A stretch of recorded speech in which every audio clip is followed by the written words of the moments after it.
There's a secret that only a very specific kind of soul knows. A truth that isn't written in sacred texts, but encrypted in the way your energy stirs when you walk into a room. It's the feeling that you were born with a power that doesn't quite fit into the world's categories. You're not just a healer, and you're not just a destroyer. You're both. And if you're watching this right now, it means you've already felt it. You've already known it. If you hold the balance of the healer-breaker duality, it's a very rare gift, one that comes at a cost, but one that also holds the potential to reshape everything around you, not just your life, but the lives of everyone who comes into your field. And that's not an exaggeration. It's a responsibility. Let me take you to the first time I understood this. I was in the Himalayas, meditating in a cave that hadn't seen human light in over a decade. The air was thin, the silence was thick. And then a vision came, not a dream, not a hallucination, but a knowing. I saw two massive archetypes within myself, one with hands that radiated golden light, touching the wounds of others, soothing them, restoring them. And another more terrifying with eyes like fire, walking through illusions and tearing them down with a single glance. And the message was clear: you are both. That's when I realized, so are you.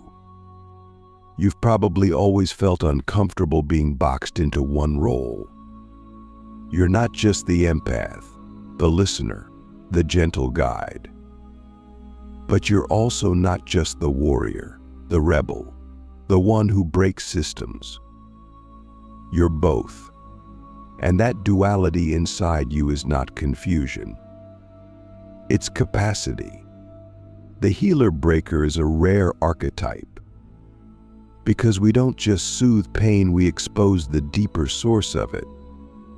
We don't just build people up, we also burn away what no longer serves them. And that's why people are drawn to you, and also terrified of you. You've noticed it, haven't you?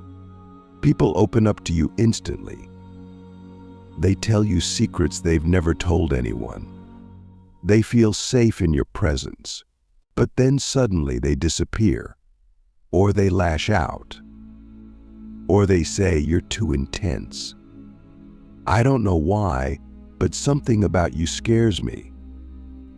That's because your energy carries both comfort and confrontation. You don't just make people feel better. You make them see themselves. And most people aren't ready for that. Not yet. Click subscribe to this channel to get more profound spiritual lesson. But that doesn't mean you're wrong. It means you're rare. This is where the depth begins. To hold the healer-breaker duality is to hold divine contradiction. It is to walk into a room and be both the storm and the calm after it. It's to speak words that heal one person and shatter another. It's to know when to hold someone close and when to let them fall so they can finally rise. And that takes wisdom that cannot be taught. It must be remembered, you've had lifetimes of this. You've been the temple priestess and the revolutionary, the monk and the fire starter, the whisperer and the roar. That's why your soul came back with this blueprint. Because we are in a time on earth where illusion must be cut before truth can be reborn. Ask yourself this, honestly, have you ever felt like your love was too much, but your anger was also too sacred to ignore? That's the balance. Because here's the most misunderstood truth about spiritual power. True healing cannot happen without destruction. The wound must be exposed before it can be healed. The lie must be shattered before truth can be integrated. And you, if you truly hold this duality, are the one who does both. But that comes with pain. You will be misunderstood, misjudged. People will project onto you. Some will call you dangerous. Others will call you divine. Some days you'll feel like a savior. Other days, like a villain. That's the burden of the dual path. But if you can hold it, if you can stay centered in the storm of your own power, you become something the world rarely sees, a soul that awakens and dismantles. And that's where your true gift lies. Let's talk about integration, because this isn't about choosing one side. It's about balancing them daily, moment by moment. When to listen, when to speak, when to hold space, when to walk away, when to nurture, and when to cut the cord. That's mastery, and mastery requires self-trust. You cannot hold this duality if you're still seeking approval. You cannot heal anyone if you're terrified of being disliked. And you cannot break illusions if you're addicted to being seen as good. Because sometimes your medicine will feel like poison to those not ready to wake up. And that's not your fault. That's your frequency. You'll know you're stepping into your power when the fear of being misunderstood becomes smaller than the call to be true. And that's where this gets real. If you're still trying to be only the healer, you'll burn out. If you're only breaking without love, you'll become hardened. But when you merge the two, when you become the sacred blade, that's when you begin to activate realities.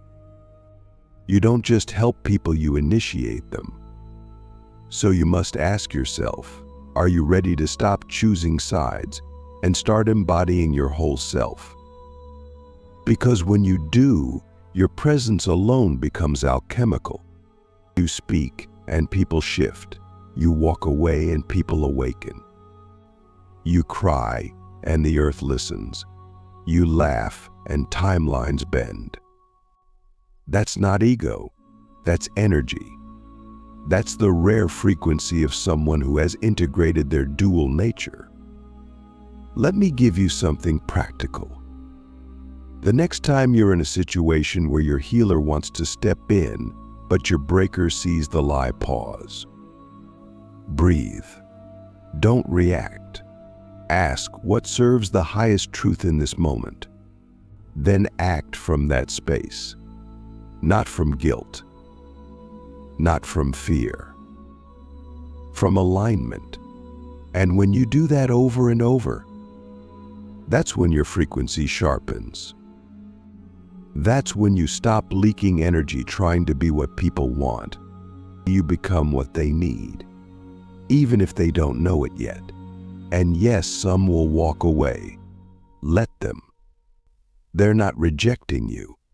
They're rejecting their own readiness. Let them go with love, but never dim your fire to keep them warm. You were not born to be lukewarm.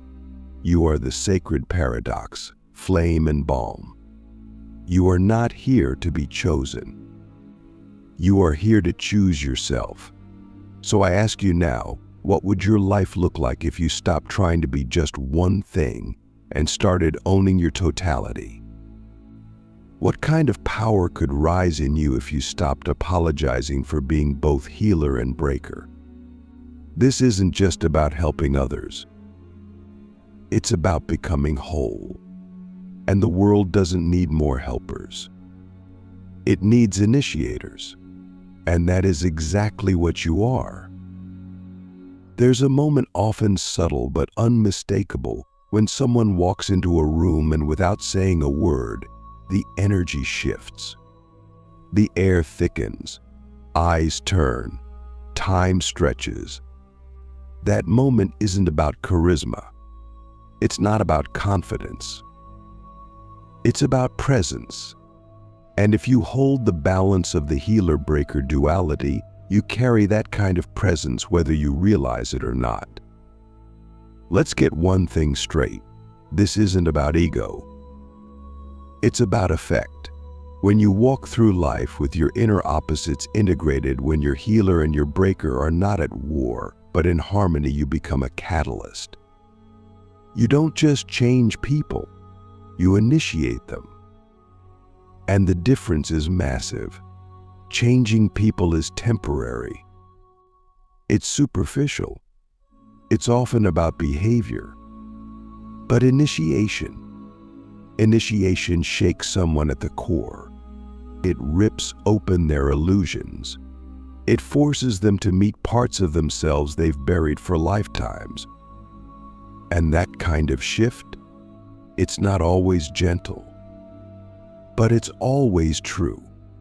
This is the initiator's edge. Your very presence acts like a mirror. A sharp one, a sacred one. And when people look into it, they see what they've been avoiding. That's why they're drawn to you and why some run. You felt this, haven't you? You speak, and suddenly the conversation gets real. You say something simple, and someone breaks down crying. You just exist, and people feel exposed. That's not because you're intense. It's because your frequency is clean. You're not operating from performance or pretense. You're operating from essence. That's rare. That's magnetic. And that's also dangerous to the ego. Because the ego doesn't want to be seen. It wants to be validated. And your energy doesn't validate illusions, it vibrates through them. It doesn't play along with masks. It reveals what's underneath. And that, my friend, is why your presence alone can collapse realities. But you need to understand this. As initiators, we are not here to comfort the ego. We are here to awaken the soul. And souls don't awaken through comfort. They awaken through truth. This is why being both healer and breaker is so critical. If you were just a healer, you might soothe people into staying asleep. If you were just a breaker, you might awaken them with so much force they don't know what to do with it. But you hold both. You awaken and hold. You shatter and soothe. You confront and care. That's what makes you rare, but also responsible. Because when you hold this kind of power, you must use it with precision. You can't just go around breaking people open without being able to hold what comes out. And you can't just keep healing people who refuse to do their own work. That's the balance. That's the dance. So let's talk about discernment. The initiator doesn't just act on instinct. The initiator feels into the field. Before you speak, before you move, before you offer your energy, you ask, is the soul ready? Not the personality, not the outer self, the soul. Because when you know someone isn't ready and you push anyway, you're not initiating. You're invading. But when you feel the readiness, even if it's buried beneath resistance, and you offer your truth with love and fire, that's when you activate transformation. But here's the secret. You don't always need to do anything. Sometimes your silence initiates more than your speech. Sometimes your departure initiates more than your presence. Sometimes your refusal to enable someone's illusion is the exact medicine their soul has been begging for.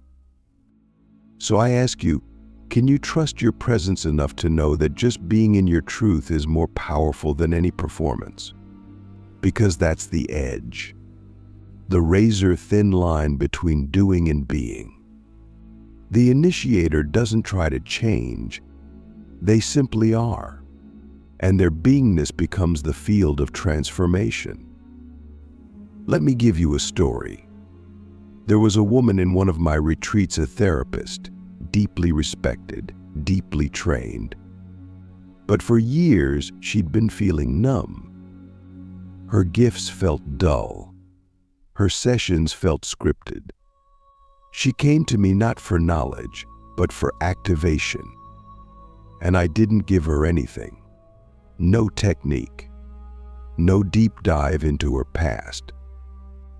I just looked at her and said, "You're not here to fix people. You're here to free them. But you can't free anyone while you're still afraid of your own rage." She broke. Not because I was harsh, but because I was clear. Her whole life, she'd been hiding her fire behind professionalism, behind credentials, behind niceness. But when she finally let that fire out, when she let the breaker stand beside the healer, her energy skyrocketed. Her clients started having breakthroughs. Her body started healing. Her voice changed. She didn't become someone else. She became whole. And that, right there, is the initiator's edge. When you embody your full spectrum, others subconsciously receive permission to do the same. Not because you told them to, but because you are it. So how do you cultivate that kind of presence? You stop trying to be good. You stop trying to be spiritual. You start asking, what is the most honest expression of my aliveness right now? And then you trust it, even if it scares people. Even if it scares you, you learn to sit in your contradictions, to love your own chaos, to stop editing your essence to be more acceptable. Because when you stop watering yourself down, your energy becomes undeniable. That's when people start transforming just by being near you.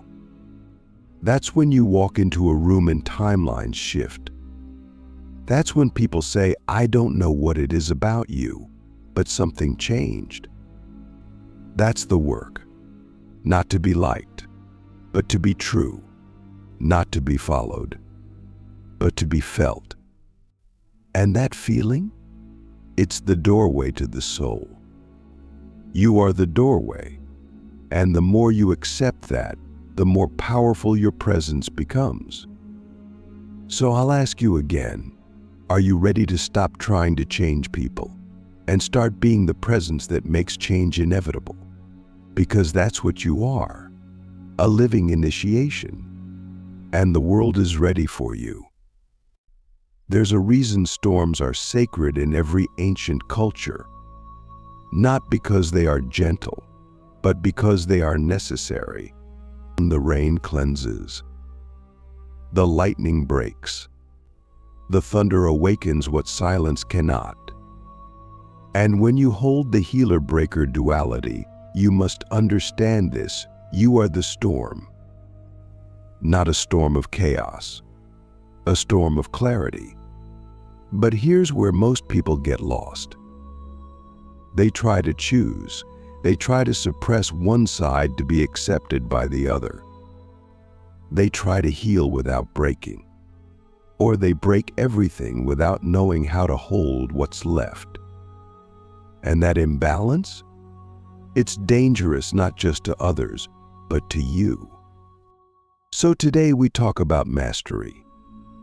You are here to be the sacred storm. But you must learn how to move through the world without destroying yourself in the process. Because this power you carry, it's not mild. It's not small. It doesn't come with comfort. It comes with consequence. You've probably noticed it already. You walk away from people and their life changes. You speak the truth and someone spirals. You hold space and someone breaks down into tears they've held for decades. That's not just talent. That's not just empathy. That's energy. And once you fully own it, everything changes. But first, you must stop fearing your impact. You've been told you're too much, that you're too intense, that you need to calm down, be nice, tone it down. And maybe you believed them. Maybe you tried. Maybe you wore the mask of the gentle, soft healer because you thought the world couldn't handle the breaker in you. But let me say it loud for your soul to hear. The world doesn't need you to tone it down. It needs you to tone it true. True to what you feel. True to what you see. True to the fire that lives behind your eyes. Because when you suppress your inner storm, you don't become safer, you become sick. Your body starts to ache. Your mind starts to spiral. Your energy stagnates. You start healing others while slowly dying inside. That's not service. That's self-abandonment dressed in spiritual robes. So how do we master this duality? It starts with ownership. You must claim your role as both creator and destroyer. You must stop labeling your power as dangerous and start seeing it as divine. Because healing through destruction is not evil. It is evolution. But it must be done with integrity.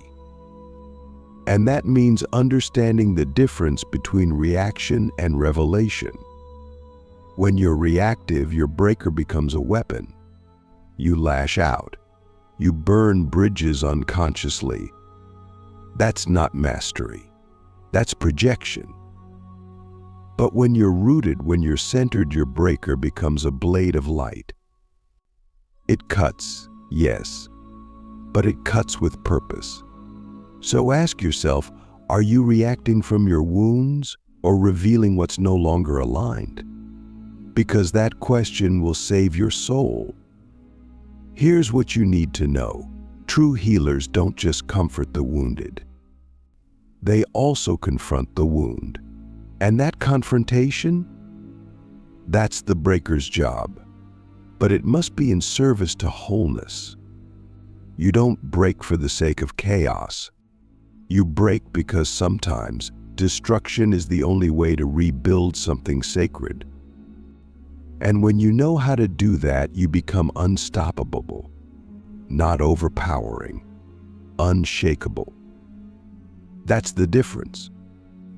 Let me give you a tool, one I've used in every sacred space, from jungle ceremonies to boardrooms filled with masked pain, the sacred pause. Before you speak your truth, pause. Before you burn a bridge, pause. Before you unleash the storm, pause. Not to silence yourself, to clarify your intention. Ask, is this destruction clearing space for truth, or is it fueled by my own fear? That one question can save you from spiritual burnout. Because the breaker in you, it needs direction. Without it, it turns inward. It destroys you. It sabotages your relationships, your mission, your own nervous system. But when it's guided by your healer, when your fire is tempered by compassion, that's when you become a force of sacred change. You're not here to be soft. You're here to be clear. You're not here to avoid conflict. You're here to resolve it at the root. You're not here to be liked. You're here to liberate. But liberation has a cost, and that cost is comfort. You will lose people. You will trigger others. You will be misunderstood. But you will also be free, and you will free others. Because your energy doesn't just change rooms, it changes realities. Let me tell you something only the ones on this path can truly understand. You are not here to fix the world. You are here to recalibrate it. Fixing implies something's broken. Recalibration is an act of remembering what's true. And you do that by existing fully in your duality, by showing up as the healer who can hold the deepest grief and the breaker who can shatter the mask of false peace, by walking into spaces and letting your silence do more than words ever could, by trusting your intuition to know when to speak fire and when to offer stillness. This is not a job, it's a frequency, one that you either carry or you don't. And if you do, you must protect it. You must tend to your energy like it's sacred soil. You must say no to anything that distorts your resonance. You must stop playing small to fit into rooms that were never built to hold your magnitude. Because when you hold this duality, you are not ordinary. You are not safe. You are sovereign. And the world needs you now more than ever. We are living in an age of collapse. Old systems are cracking. Truth is rising. And those of us who hold the healer-breaker frequency, we are the midwives of the new world, not because we shout, but because we stand. So I ask you, here at the edge of this transformation, can you hold the fire of your truth without burning yourself down? Can you let your presence initiate without needing to be praised? Can you be the storm that restores balance, not just the one that breaks things apart? Because that's the mastery. That's the gift. That's the path of the rarest ones on earth. And if you've made it here, still listening, still feeling, still burning, then I want to say this to you directly. You are not broken. You are not lost. You are not too much.